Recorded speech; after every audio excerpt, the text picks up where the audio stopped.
Good morning, everyone. Thank you for joining me today. This webinar is Reporting 123. And just a couple things before we get started. This webinar is going to be around 35 to 40 minutes long, and then at the end, I'll be happy to take any questions that you have.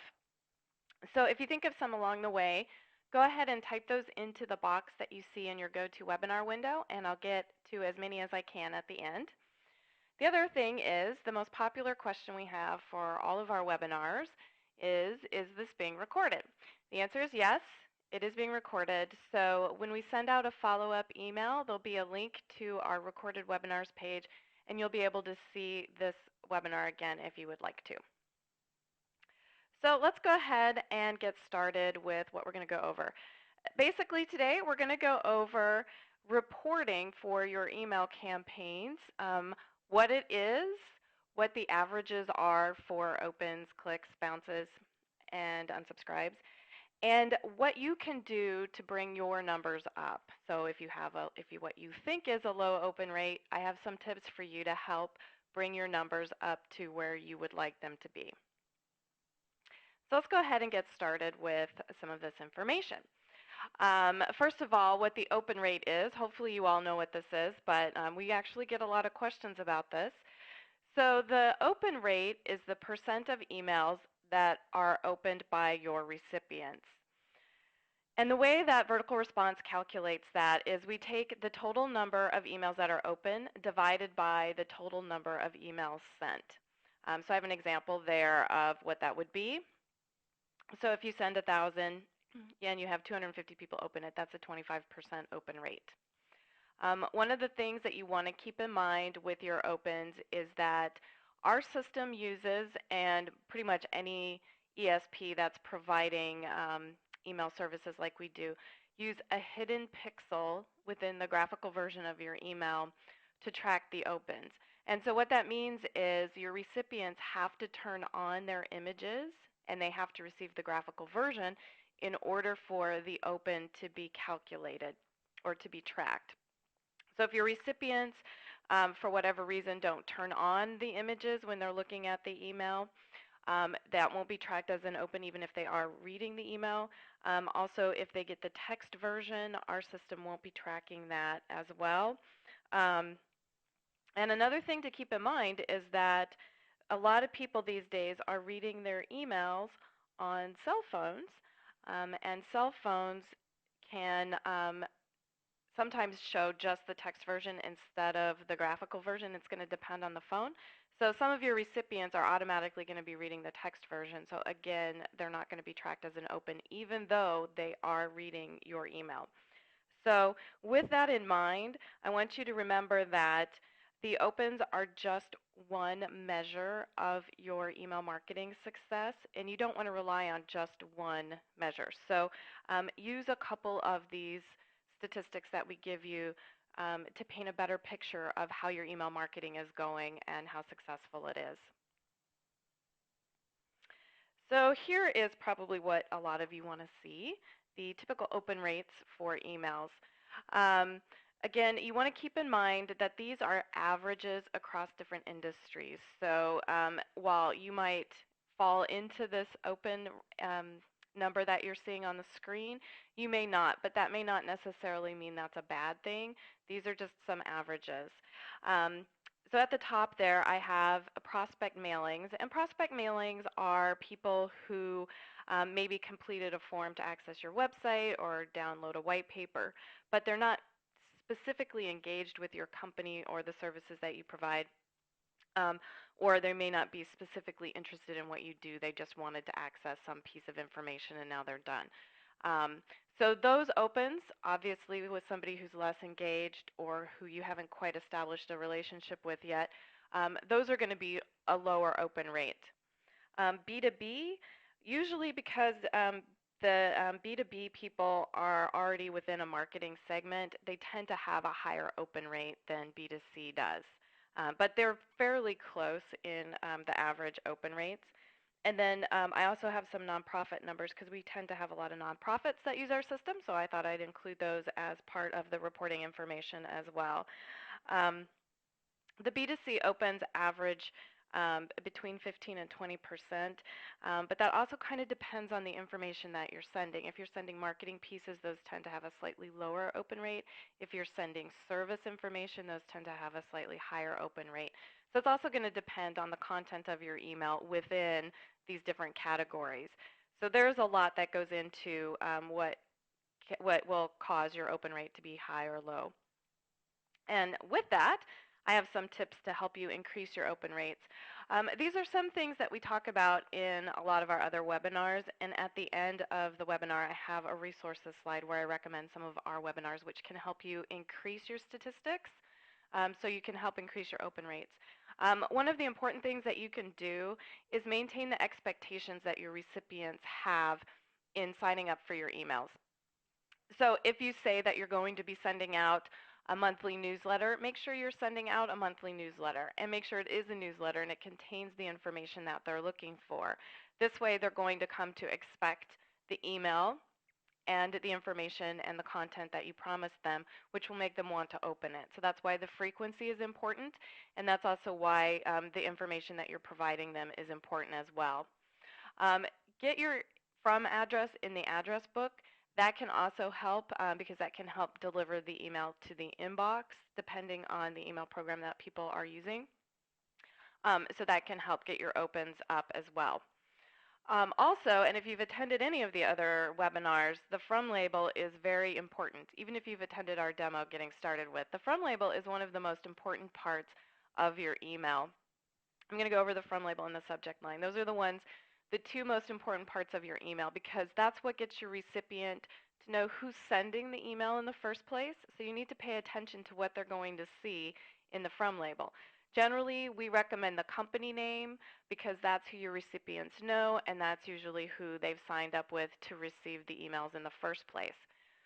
So once you've established who you want to have in your from label, so your company name, then you also want to keep it consistent because of the previous thing on this slide. Once people get your email address in the address book, you don't want to start changing that around because that could impact delivery. But it's also what they come to expect. They come to expect to see your company name there. If you suddenly change it, they're not going to know who's sending the email, and they're not going to want to open it. So some more tips on open rates. Pay attention to the subject line. So as I said on the previous slide, we frequently say the two most important parts of your email is the from label and then the subject line. So with the from label, now they know who's sending it. With the subject line, you're telling them the important information that is in the email that they should be reading. So you want to get their attention. So make sure you have a good subject line that's going to get their attention. The can spam law comes in here a little bit, and they require that your subject line pertain to the content of your email. So you can't have anything that's deceiving in the subject line, but that doesn't mean that you can't have a catchy subject line. You also want to keep in mind with the subject line a pre-header text. Pre-header text, which I will have an example in just a second. Let me slide this in here. So this is an example of some strong subject lines and some pre-header text. So the pre-header text is the supplemental information that shows up after your subject line. And this is going to depend on your email program. Some of the email programs don't show pre-header text, but some of them do. So the pre-header text is the first line of text in your email, and this is something you can add at the top of your email for additional information about what's going on in the email to get people to open it. So for example, on the first line there, it says 1 week left, save $100 on one of Brian Voltaggio's favorite knives. The pre-header text says top rated, and there's a little more information about the knives there. So it's additional information to my subject line. It gives me more to go with on what's going on in the email to make me want to open the email. I have another example here. If you look at the blue highlighted line in here, this is from the Direct Marketing Association emails. They're repeating their from label in the subject line. The subject line is a very short space, usually 40 to 50 characters, so you don't want to repeat your from line. That's why you want to establish your from label and then in your subject line write something really strong. The other thing to keep in mind is what your recipients are going to see when they're opening your email in the first place. So The preview pane is going to show a lot of information as well, which can also help drive your recipients to continually open your emails. Just make sure that the most important information is at the top or above the fold, so before they start scrolling, so that they come to expect to find where to find the stuff that they're looking for in your emails. So let's talk about the clicks. So next to the open rate, most people judge how successful their email campaigns are based on the click-through rates. The click-through rates also are pretty important because, as I mentioned earlier with the open rates, the click-through rates are things that people can click on a link within your email, whether they're looking at the graphical version or the text version. The open rates can only be tracked in the graphical version of the email. So this can give you supplemental information about the people reading your email if they're opening it and then clicking on links, but can also give you statistics for the people who are reading the text version only, as long as you're including links in your text version. So there are two different types of calculations. When you're looking in your vertical response reporting, either in the reporting section in that overview area where you can see your different campaigns and then the percents, as well as on the dashboard, we're calculating all of the links together. But you can also see specific links within your email as well. And the calculation for the clicks are the number of links that are clicked on in your email divided by the total number of emails sent.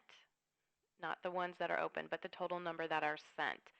So if you had a total of 70 clicks in your emails and you sent 1,000, that would be a 7% click-through rate. Something to keep in mind, not everybody is going to click on a link in your email. Some people will just jump directly to your website. You know, if you have a simple website to www.mysite.com, people can easily type that into a website, so they may not click on the links, but they'll still go to your site and do whatever it is you want them to do, make a purchase, sign up for your event. So you want to watch for any increased traffic after you've sent out your campaign on your website, because that could indicate that your emails are driving people to your website, even if they're not necessarily clicking on the links. And one way that you can track that is with Google Analytics. That's something that is free that Google offers, and it shows you traffic on your website and where people are coming from. So these are some typical click-through rates. Again, I have some slightly different numbers on here. Prospect mailings, as I said before, are people who maybe signed up just because they wanted to get one piece of information from your website, but maybe aren't specifically interested or engaged with what your company is offering. So those are going to have a lower click-through rate. Again, B2B emails tend to have higher open rates, so they also tend to have a higher engaged audience, so there's going to be a slightly higher click-through rate. And B2C is still a little bit lower than B2B, just like the open rates are. So here are some tips to get your click-through rate up, and we have a lot of tips for this. You want to look at all of your campaigns to see how the response is overall, and then assess if you need to make any changes. And this is true not just for your clicks, but also for your opens. I would recommend that you go through your sent campaigns and get your own average of what your opens are and what your average click-through rate is, and then use that as a benchmark, and then try to achieve whatever you want to do. If you're trying to increase your click-throughs, if you're trying to increase conversions, whatever you're trying to do with your statistics, then you can concentrate on that. So if you're trying to increase your click-through rate, these are some of the tips that you can use to get those up. So again, as I mentioned before, it's important the information that you include that's above the fold, so what your recipients see in the preview pane or before they start scrolling in the email. And you want to include a lot of links, not just in the area above the fold, but that's a good place to put it. You can also include, if you're using like our Canvas tool, you can include a table of contents, which can allow people to drop down to other parts of your email. But the information that's above the fold is where you're going to see a high amount of activity. So include links there that go to your website. Link your logo. If you have your logo at the top, link that logo. And then also just make sure it's really easy for your recipients to see that they can get to your website when they need to. Also make sure, again, you have relevant information in your email. Try not to have things that are really busy in the email. It makes it hard for your recipients to read it in the first place if you have a background or if you use a lot of different colors in your font. That way it makes it easy for them to read the email, to see what your call to action is, so what it is that you want them to do, and get them to click on the links. And then one of the things at the bottom of this slide that we've been recommending a lot lately, especially, is using a call to action button. Again, you might have heard me talk about this if you've attended any of the other webinars, but we did our own internal testing and discovered a 26% increase in our click-through rate just by having a button that people could click on instead of just links. So I would recommend using a call to action button in your email. That makes it easy for your recipients to see what they're going to do. So call to action is something like click here to read more, or download now, or buy now, or shop now. Whatever you want people to do, you can have the button say that, and then when they click on it, send them to your website where they can do what it is you're asking them to do. So you might want to use a call to action button as well. This is a great thing to test in your emails too. And that's something else I'm going to cover a little bit later, but testing your emails, once you've established what your click-through rate is, for example, you can then test what your recipients are going to respond to. So one of the things you can test in your email is, do your recipients click on a link or do they click on a call to action button? And if you see an increase in clicks on the call to action button, you can start including that in your emails to have a higher overall click-through rate. Again, the way people sign up for your mailing list will impact your click-through rate as well as your open rate. The people who've taken the time to go through a double opt-in process, which is what vertical response uses, then they're the ones who are usually more receptive to the information you're going to be sending them. They'll be more engaged in the information in your email and more likely to click through. Also, creating segments of your list it can create a more targeted mailing list and get you a higher response, because those are people who are going to be more interested in what you're offering. You know, if you're sending out a monthly newsletter and you're having a sale, for instance, on Merlot, if you sell wine, if you send a special email to your whole list that says Merlot is on sale, some people are going to say, "Ugh, I don't like Merlot," and not open your email. Some people are going to be on the fence about how they feel about Merlot, and they're going to say, "Oh, I'll see what the deal is," and they'll open the email and look at your offer and see if they want to make a purchase or not. The people who love Merlot are going to see that, open it, click on your link, go to your website, and make a purchase, regardless of how big your discount is.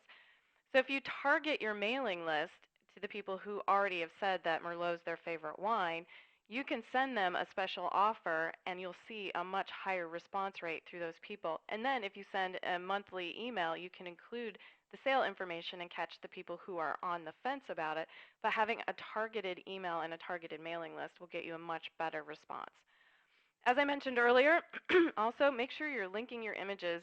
This is something that we see so often that people forget to do, and it's so easy to do with your account. But your recipients know that they can click on an image. So let them.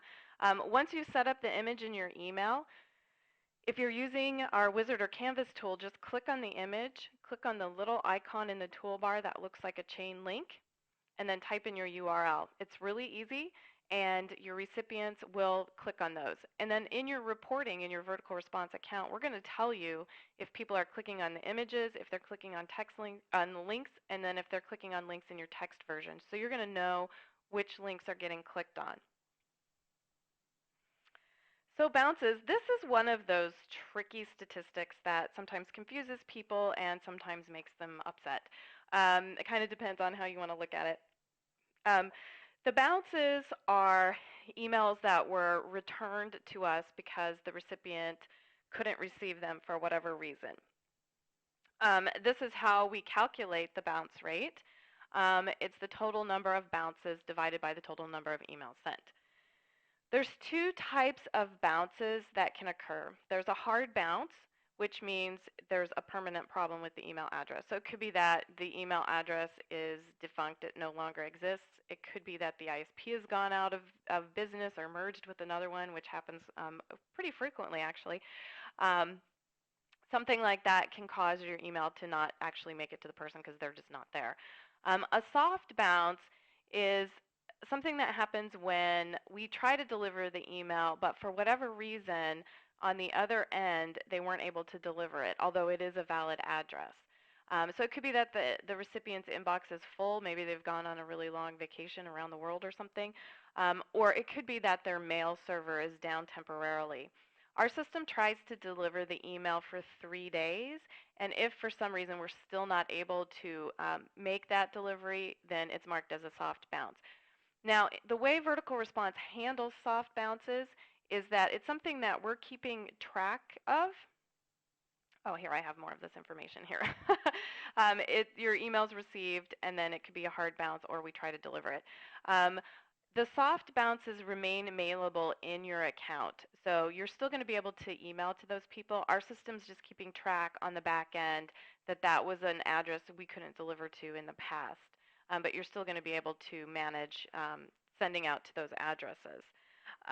So when you're looking at your bounce reporting in your vertical response account, the bounce information that you see are going to be hard bounces. The soft bounces will not be included in that reporting. They'll be in the non-responders, actually. We do have certain rules in our system for bounces, so we try really hard to make sure your emails are not being marked as a hard bounce. So if it is being marked as a bounce in your account, it's gone through a lot of things in our system to make sure it really is a bad address.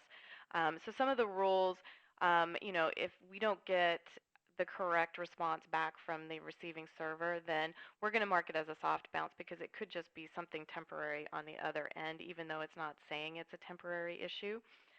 So we are trying really hard to make sure that your bounces really are bounces. One of the things we can do is reset your bounces in your account if you want to try to mail to them again, but that would really just be hard bounces. So you want to keep in mind that they'll probably bounce again because those are addresses that we got permanent failures from. Another thing, some people really like to see what the bounce reasons are. So if you're one of those people, you like to read those tricky computer definitions, then our support team are able to pull the bounce reports for your email campaign. So if you want to see what that is, you can certainly get in touch with our support team and they'll let you know. But for the most part, any bounce that you see marked in your account is going to be a hard bounce, which means it's a bad address or a bad domain. These are some numbers. Again, bounces are kind of tricky. You have to expect that there's going to be some bounces even to a regularly mailed list because people maybe change jobs and their address goes out of being a functional address. Maybe they get a new email address. So there's a lot of things that can cause bounces even on a list that you mail on a regular basis. But you should expect to have very, very low bounces if you're mailing regularly, like once a month. That's generally when you should at least mail once a month so that your recipients know who you are and to expect the information you're going to be sending to them. So these are the numbers between 0.2 and 0.5% if you're mailing on a regular basis. If you're mailing a little less regularly, slightly higher. The last statistic on there, first-time mailing list, can be really high, which can be really bad. So you want to make sure when you're sending out your mailing list that your list is comprised of addresses you've collected within the last year. Email addresses go bad between 6 months and a year because it's really easy for people to go out there and set up a new email account. So sometimes people think they are starting to get too much spam and they'll just change their email accounts. And it's easy to do. There's plenty of free ones out there. So again, if you're mailing to a new mailing list and you haven't mailed to it in a long, long time, I was talking to someone yesterday who has a list of about 9,000 addresses that they haven't mailed to in the last 3 years. So what I recommended was breaking that up into smaller chunks just to make sure you're not having this huge bounce issue, which could be a problem with our delivery and abuse team. So just make sure as you mail on a more regular basis, your account or your list is going to get cleaned up so that these bad addresses are going to be pulled out and then you're going to have a much nicer bounce rate. But we still have some tips to help you with decreasing the number of bounces that you see. Again, the mailing frequency will have an impact on this. So the more often you're mailing, the cleaner your list is just going to be. Make sure you're providing the value that people expect. So if they do change their email address, if they move to another job or they decide that they want to set up a new Yahoo account or something, that they let you know what their new address is because they appreciate the information that they're sending to you. Another thing you can do is follow up if you have a bounced address. And this is one of the things we talk about with our postcards, because we do offer direct mail postcards in our system. So you can follow up with people and say, hey, your email address bounced. Please let us know what your new address is. And then you can update that information in your account so that your recipients are still getting the information that they want. So the unsubscribe rate. So most people follow the open rate as the most important statistic to see the success of their campaign. So if that's the most popular one, the unsubscribe rate is the least popular one. The unsubscribe rate means something has gone wrong with your email. It could be the list is a bad mailing list. The people signed up to receive information that you didn't include in your email. It could be that you're mailing too often or you're not mailing enough. But it does indicate something's gone wrong with your email campaign. The unsubscribe is also something that's required by the canned spam law, so people have to have the ability to unsubscribe from your emails if they no longer want to receive them. And this is the calculation on how the unsubscribe is tallied. So it's the number of unsubscribes divided by the number of emails sent. I did throw in a little statistic at the bottom. Waiting a week helps when you're looking at your statistic. 80% of responses come within the first 3 days. So that's generally, you want to wait at least 3 days before you start deciding if your email has been successful or not. That's when you're going to see the most opens. That's when you're going to see the most clicks and the most conversions on your email, because that's when people are going to be more engaged. Once it gets past a week, your email's probably moved down in their inbox, and they're probably not going to see it anytime soon. So these are some typical unsubscribe rates. Again, you can see unsubscribe rates go down the more often you're mailing, because your list is a list of people who are expecting to receive your emails, and they're waiting for the content, so they're not going to be unsubscribing. They know who you are. If you don't mail as often, they're going to forget how they signed up, and they're going to click on the unsubscribe link.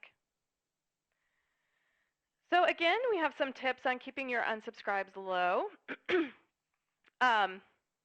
Make sure that your list is a clean mailing list.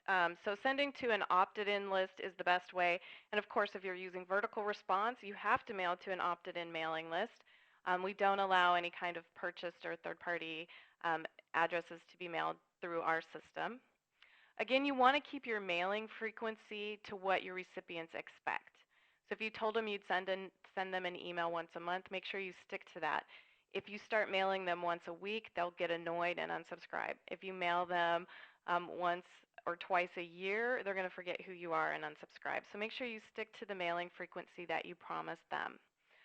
You can also remind your recipients of how they got on your mailing list. People get lots of emails in a day. Generally, well, with the exception of December, which was crazy, the average is about 100 emails that people get a day. So you want to remind people, oh, you signed up when you attended our conference on, horse training, or you signed up when you signed up for our winery. However people are signing up, you can include that at the bottom. You can include it in the area where it has the unsubscribe information, just to remind people how they're on your mailing list in the first place. And that can help keep people from unsubscribing if you remind them. Again, also keep your promise. Only mail the information they ask for. So if they've signed up to receive emails about your winery, don't start sending them emails about the horse farm next door, because that will also annoy people. So make sure your content is what they're looking for. And again, don't overmail, because that can cause people to unsubscribe because they'll get annoyed. Also, you can provide value. So you are the person who knows your business the most, so you can be an authority on whatever the subject you're sending your emails about. Continue to offer some great deals, and that doesn't mean that you have to have a sale every week, but make sure that the people who receive your emails feel like you're giving them something special because they are part of your mailing list. And you can announce new or updated product information, if you win awards, anything. There's lots of things you can include in your email that will help keep your recipients engaged with what you're sending. So let's go over some of the things we learned today. Keep an eye on your open rate, but you don't want to live and die by it. As I said earlier, not everyone who's reading your email is going to register as an opener. And not everyone reading your email is going to click, but that doesn't mean that your email isn't having an impact on them.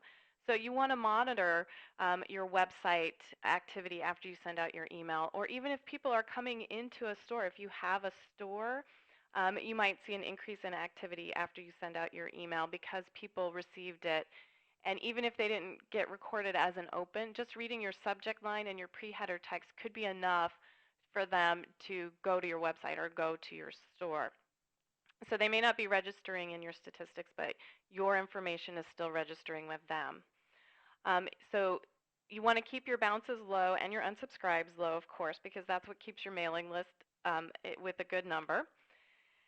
And then the last thing I would recommend that you do is, again, the statistics that I gave you are an average over different industries. So if you're alarmed by some of the numbers that you saw today, don't panic. It isn't something to worry about. Find the average for your opens that you've sent in your emails, or find your average click. Use that as a benchmark. So let's say your open rate is 15%, and you'd like to see that higher. Now that you know what you're starting with, you can use some of the tips that I gave you today to get your open rates higher. And there's different things you can test. So you can test your subject line, maybe have an offer in your subject line or not have an offer. There's different things you can test. And we have a specific webinar on testing. You might want to check that out. It's called Testing and Segmenting Your List for Success. And we have a lot of ideas on things that you can test to get your open rates higher or to get your click-through rates higher. So once you've established what your current average is and what you want your average to be, you can work with the tools that we give you and some of the ideas that we have to help you get those numbers up. These are some of the resources that we have available for you. The VR Marketing Lounge is a forum of all the people who are using our system. Well, I mean, not all of them, but a lot of the people who are using our system. And you can go there and post questions. It's a really great resource. There's all kinds of people there with all kinds of tips and information, not only on just using our system, but also on email marketing in general. Our help site has recorded tutorials that can help you. Some of our recorded webinars are there, as well as some tutorials on other things in using our system. The Vertical Response blog, also a great resource for email marketing. So we have lots of tips there on how content that you can put in your email, subject lines. One of our most popular blog posts is from, I think it's from 2009, which has like 29 subject lines that you can use. So the Vertical Response blog is a great resource for all kinds of things with email marketing. We also have a guides page, which when we send out our follow-up email, there's a link to our guides page, which makes it easier for you to get to, so you don't have to write this down. But we do have a guide on bounces, which can help you understand bounces a little bit more. We also have a guide for testing. So, as I said, testing, once you've established what statistics you have and what you want them to be, testing can help you get those numbers up to where you want them to be. There's also a reporting guide, which has some more of this information that I went through today coming out, but that's not up there yet because I've written it, but it hasn't been posted yet. So look for that next week. And then, as I said, we have some webinars. So now you're looking at your statistics and how your email is going. Now you might want to go back and make some changes to your emails to see if you can get a higher click-through rate. And so you might want to check out how to create a successful newsletter, which goes over some content ideas. As I said, content is an important thing to keep your recipients engaged, to make them want to open your emails. We have Subject Line Savvy actually later on this afternoon, which can help you write catchy subject lines. And there's lots of do's and don'ts in that webinar as well, and that one's only 30 minutes. So the actual webinar is about 20 to 25, and then we do Q&A. So that's a quick one if you want to join us. That's today at 1 p.m. Pacific time. And then, as I mentioned, testing and segmenting your list for success goes through some of the things that you can do and make the changes you can make in your email to see your clicks go up or your open rates go up.